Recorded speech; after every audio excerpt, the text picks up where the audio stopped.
U.S.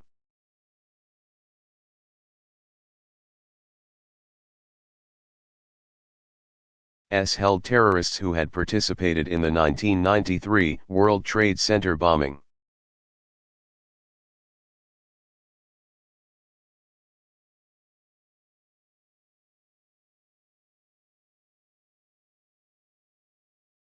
This briefing item was not prompted by any specific threat information.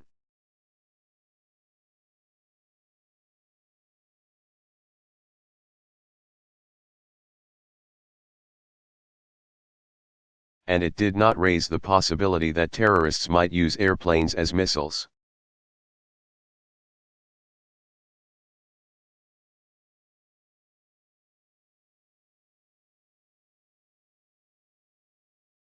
Despite the fact that the vast majority of threat information we received was focused overseas.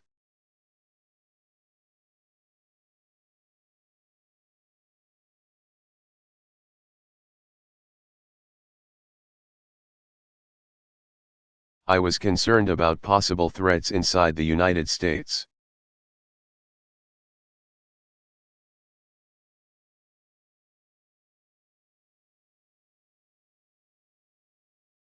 And on July 5, Chief of Staff Andy Card and I met with Dick Clark.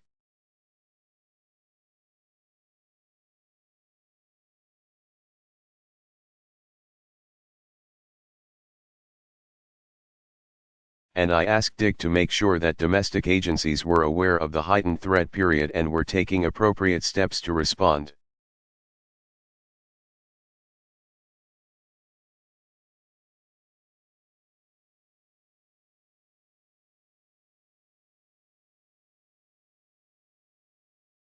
Even though we did not have specific threats to the homeland.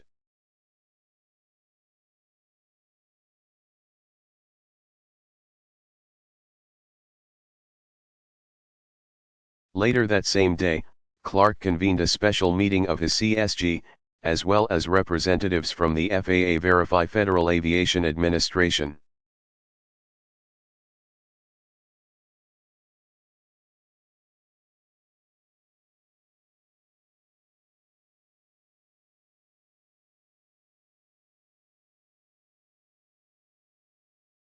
The INS Immigration and Naturalization, U.S. Customs, and the Coast Guard. At that meeting,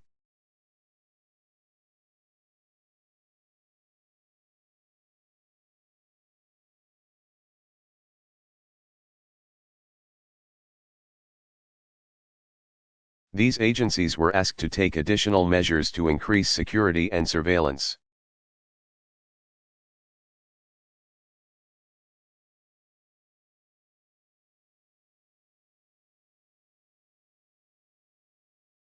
Throughout the period of heightened threat information, we worked hard on multiple fronts to detect,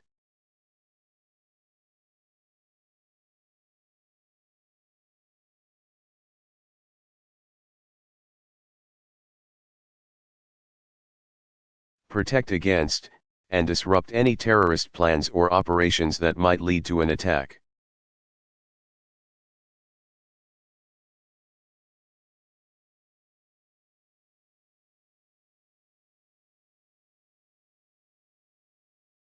For instance,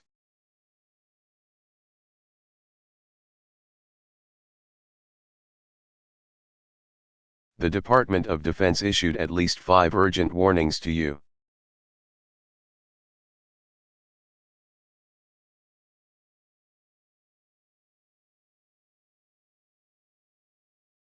As military forces that Al-Qaeda might be planning a near-term attack.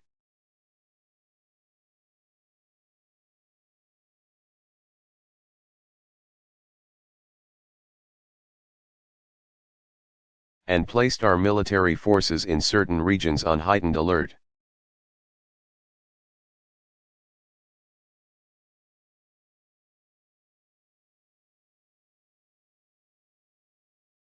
The State Department issued at least 4 urgent security advisories and public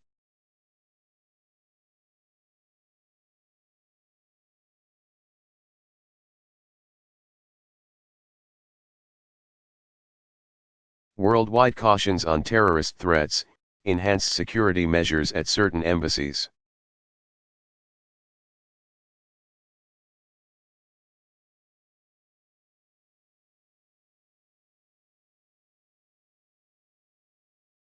And warned the Taliban that they would be held responsible for any Al-Qaeda attack on you.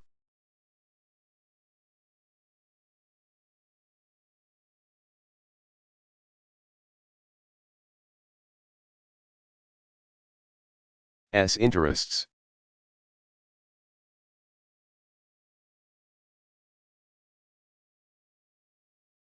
The FBI issued at least 3 nationwide warnings to federal, state, and law enforcement agencies.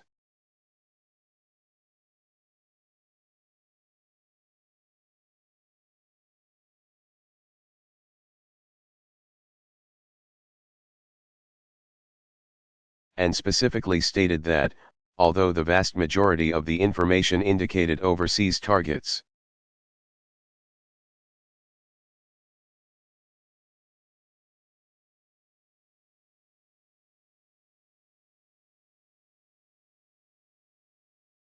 attacks against the homeland could not be ruled out.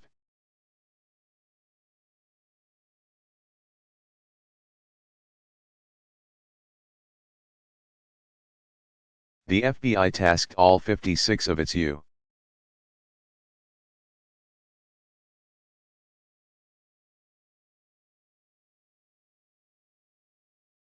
field offices to increase surveillance of known or suspected terrorists and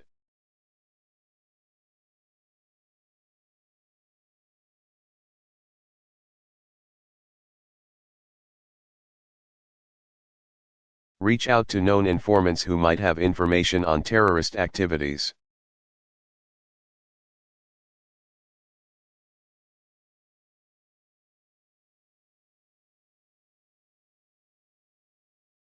The FAA issued at least 5 civil aviation security information circulars to all U.S.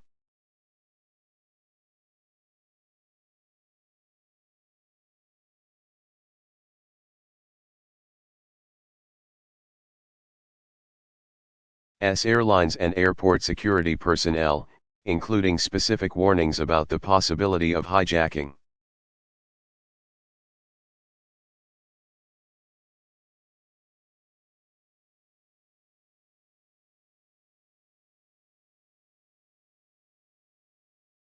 The CIA worked round the clock to disrupt threats worldwide.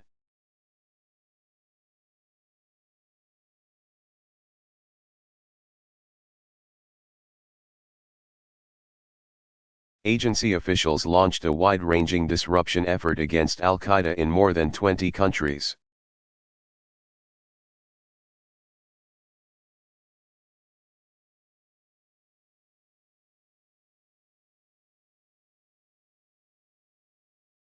And during this period, the Vice President, the Director Tenet,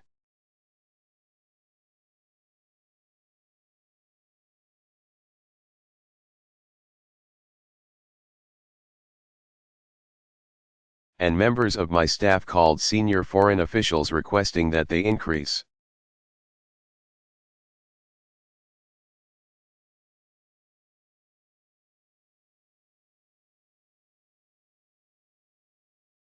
their intelligence assistance and report to us any relevant threat information.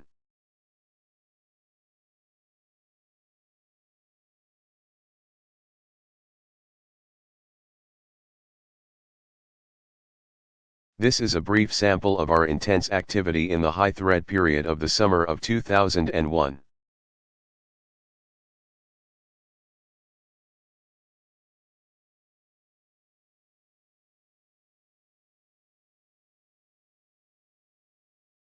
Yet, as your hearings have shown, there was no silver bullet that could have prevented the 9/11 attacks.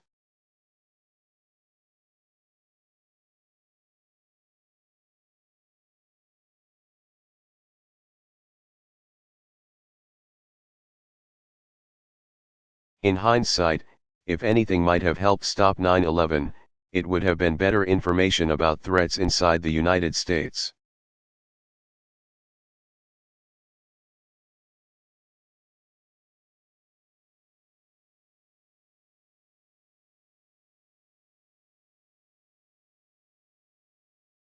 something made very difficult by structural and legal impediments that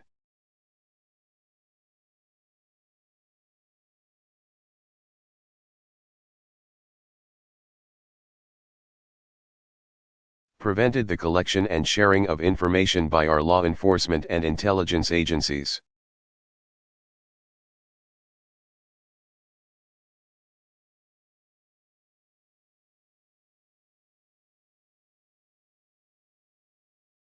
So the attacks came.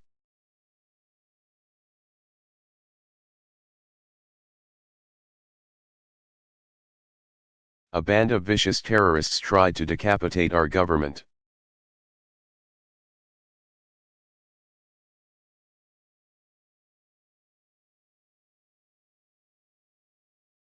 Destroy our financial system, and break the spirit of America.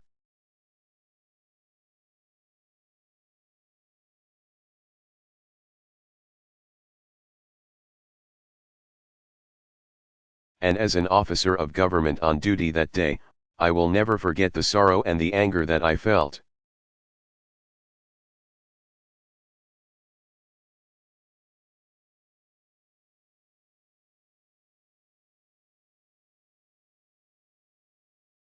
Nor will I forget the courage and resilience of the American people, nor the leadership of the President that day.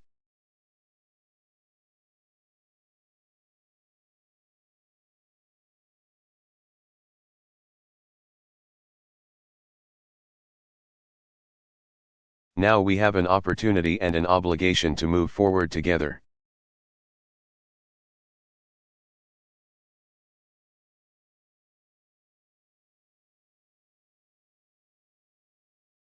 Bold and comprehensive changes are sometimes only possible in the wake of catastrophic events.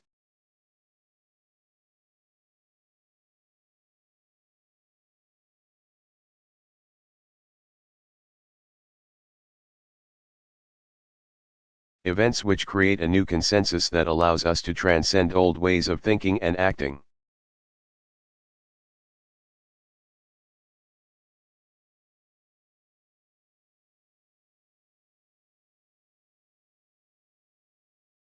And just as World War II led to a fundamental reorganization of our national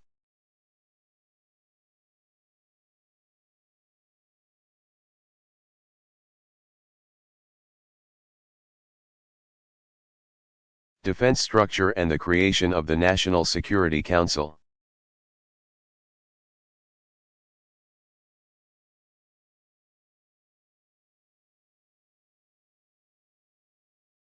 so has September 11 made possible sweeping changes in the ways we protect our homeland.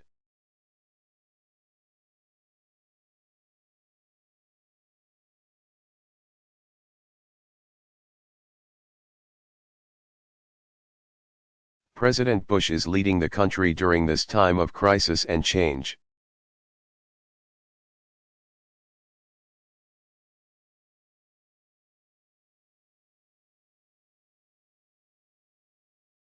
He has unified and streamlined our efforts to secure the American homeland by creating the Department of Homeland Security.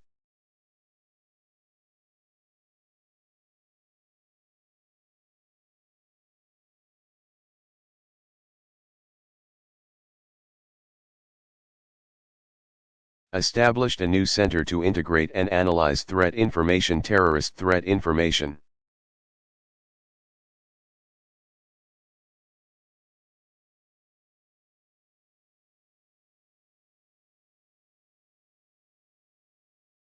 Directed the transformation of the FBI into an agency dedicated to fighting terror.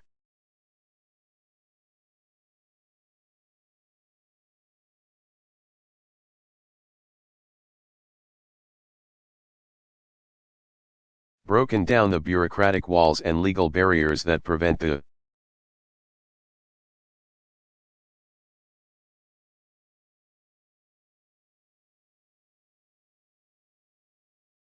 sharing of vital information between our domestic law enforcement and foreign intelligence agencies.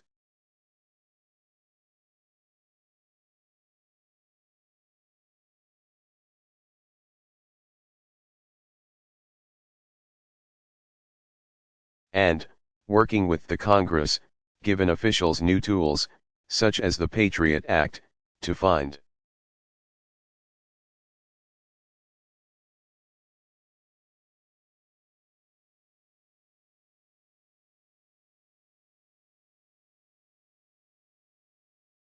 and stop terrorists.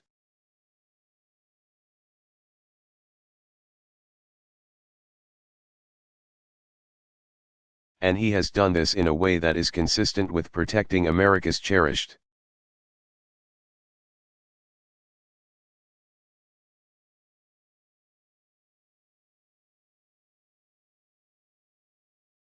civil liberties and with preserving our character as a free and open society.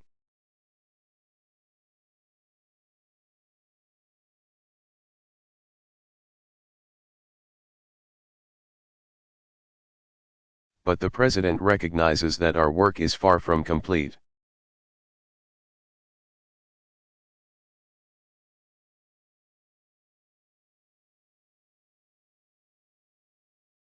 More structural reform will likely be necessary.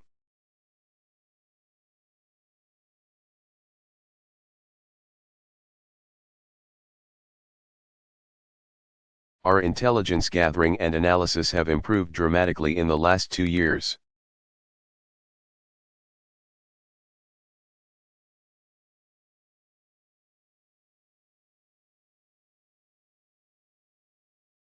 But they must be stronger still.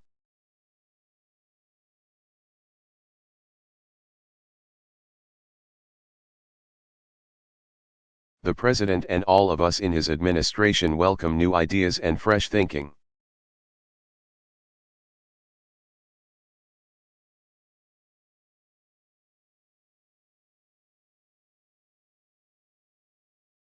We are eager to do whatever it is that will help to protect the American people.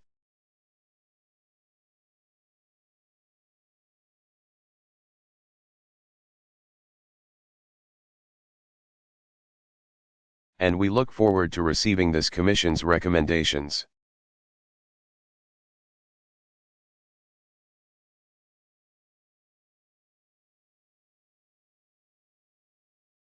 We are at war and our security as a nation depends on winning that war.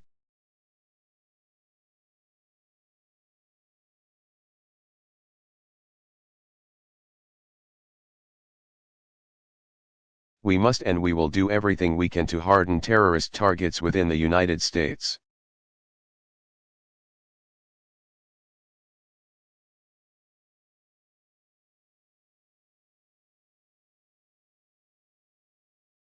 Dedicated law enforcement and security professionals continue to risk their lives every day to make us all safer.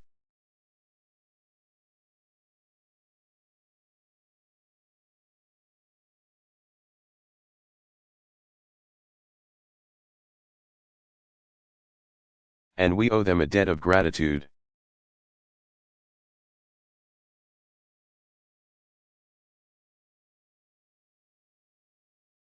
And let's remember that those charged with protecting us from attack have to be right 100% of the time.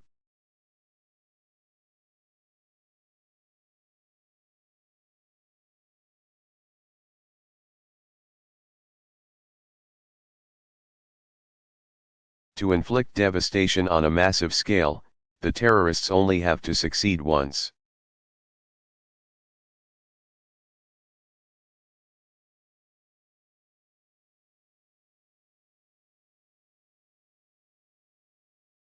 And we know that they are trying every day.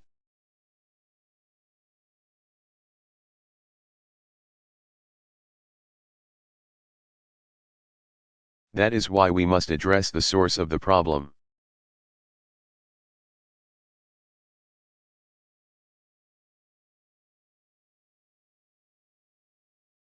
We must stay on the offensive to find and defeat the terrorists wherever they live.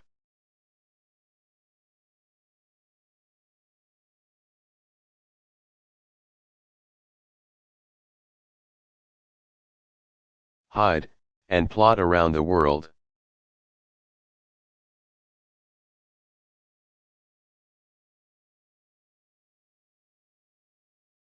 If we learned anything from September 11th, it is that we cannot wait while dangers gather.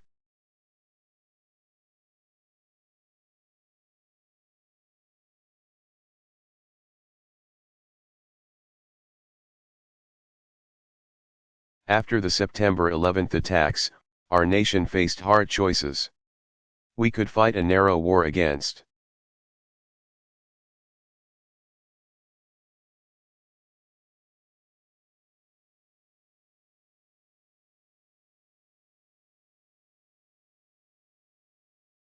Al-Qaeda and the Taliban, or we could fight a broad war against a global menace.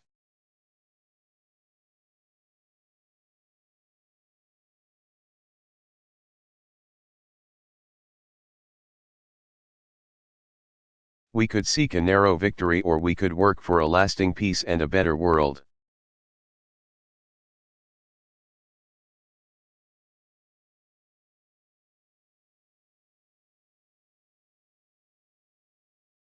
President Bush has chosen the bolder course.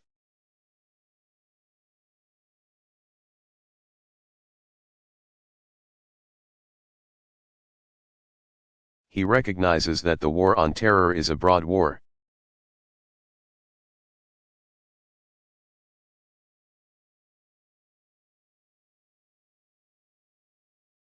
Under his leadership, the United States and our allies are disrupting terrorist operations.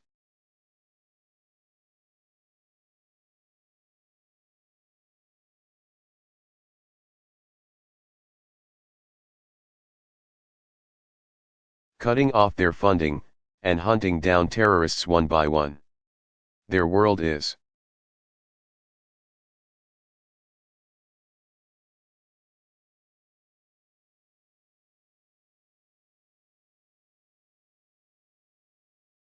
getting smaller. The terrorists have lost a home base and training camps in Afghanistan.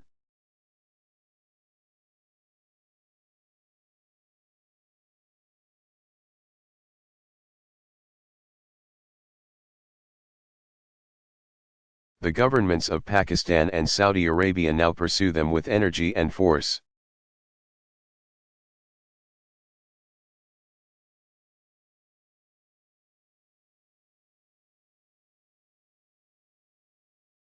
We are confronting the nexus between terror and weapons of mass destruction.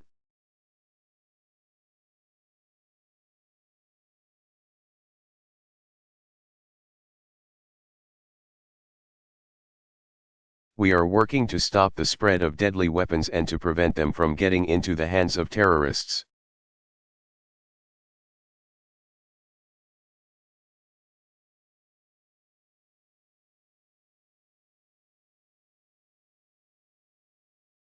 Seizing dangerous materials in transit, where necessary.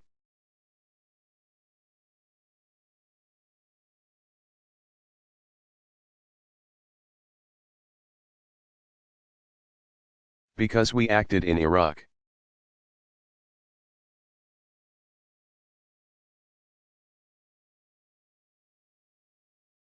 Saddam Hussein will never again use weapons of mass destruction against his people or his neighbors.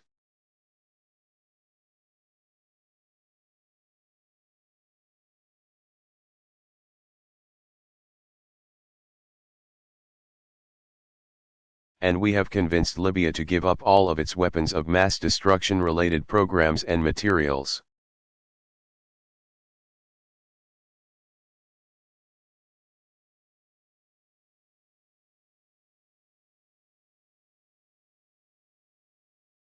And as we attack the threat at its source, we are also addressing its roots.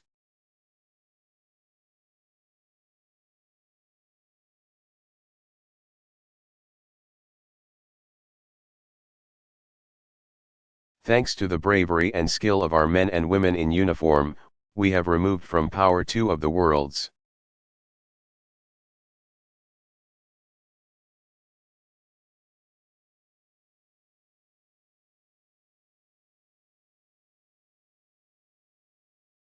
most brutal regime, sources of violence and fear and instability in the world's most dangerous region.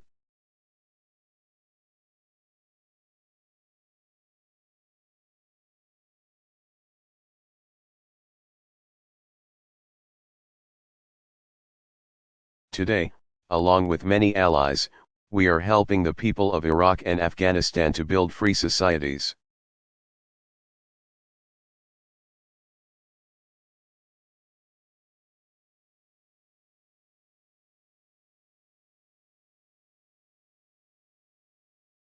And we are working with the people of the Middle East to spread the blessings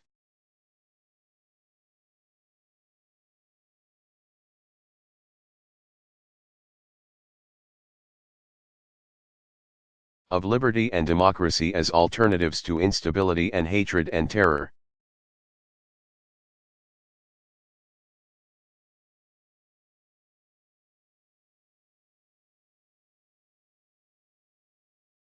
This work is hard and it is dangerous, yet it is worthy of our effort and sacrifice.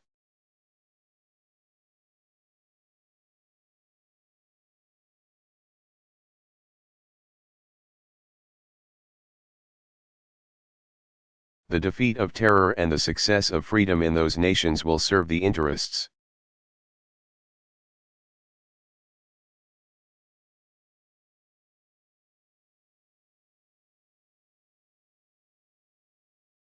of our nation and inspire hope and encourage reform throughout the greater Middle East.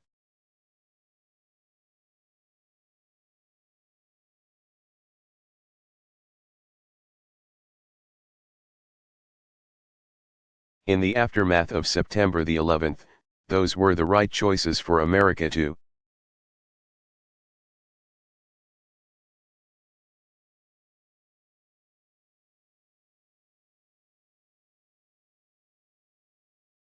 make, the only choices that can ensure the safety of our nation for decades to come.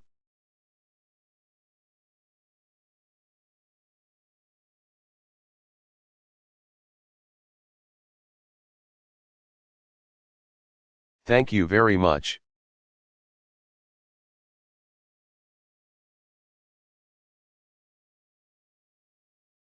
And now I'm happy to take your questions.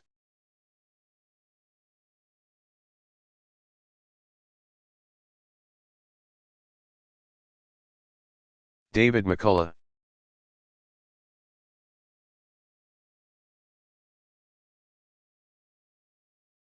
Wellesley High School Commencement Address.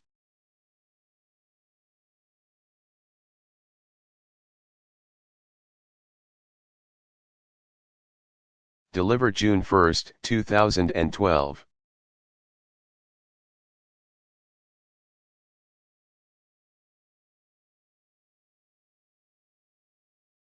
And edited for continuity.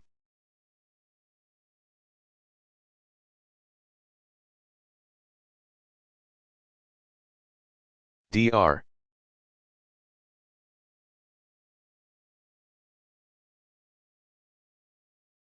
Wong, Dr. Kia, Mrs. Novogrodsky, Ms. Curran, members of the Board of Education.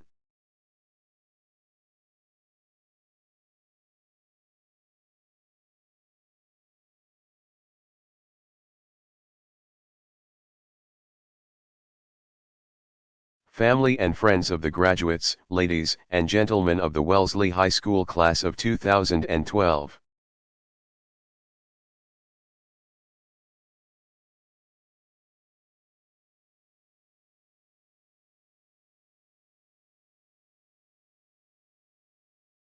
For the privilege of speaking to you this afternoon, I'm honored and grateful. Thank you.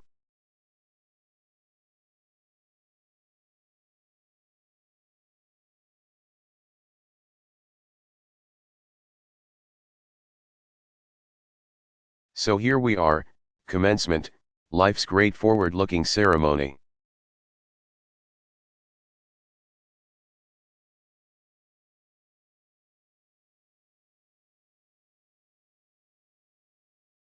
And don't say, what about weddings?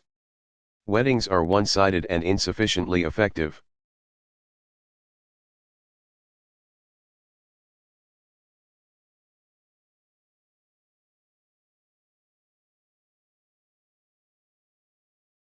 Weddings are bride-centric pageantry.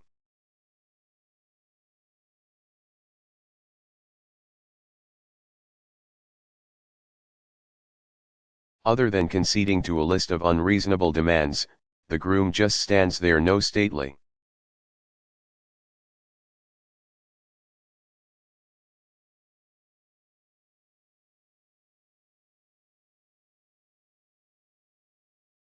Hey everybody look at me procession, no being given away, no identity changing pronouncement.